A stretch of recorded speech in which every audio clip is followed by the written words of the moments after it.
Thanks, Jen. So yesterday, you and State Department spokesman Ned Price both took issue with reporters asking for evidence of your statements with respect to the Syria strike and the Russian false flag operation.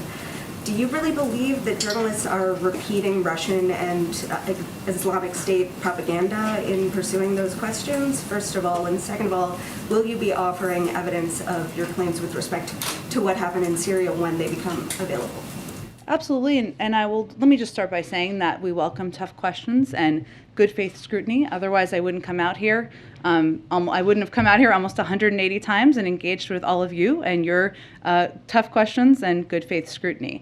As I noted in the response to a question from your colleague yesterday, which wasn't in all of the context of what was put out there, we are less than 48 hours from the end of the mission. So the Department of Defense is still conducting after-action assessments. That's a natural part of the process that occurs. I also conveyed in my answer to the question the President directed his Department of Defense take every precaution to minimize civilian casualties and that we would release all of the information we could. And we absolutely remain committed to that, to answer the other part of your question.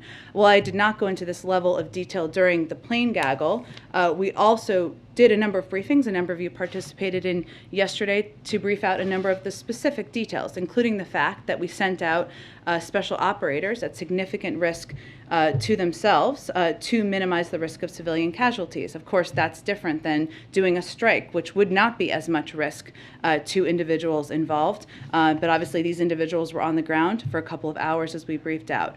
It would have been easier to do an airstrike. But as a result, we have firsthand reports from our elite service members who were on the ground and risked their lives to kill a terrorist responsible for the slaughter and enslavement of the Yazidi religious minority in northwestern Iraq in 2014, who bears responsibility for a recent set of attacks against the Iraqi security forces, and who took a terrorist off the battlefield who seeks to harm Americans. But of course, we respect and value the role of the press. Otherwise, again, I wouldn't be out here with all of you every day, and welcome the scrutiny, welcome the tough questioning. And as I said yesterday, of course, we will do everything we can to provide as many details as possible. But I think it's important, as people are trying to understand this, to note it is different having operators on the ground than an airstrike, where it's a different assessment after action. Jobs report, both administration officials and outside experts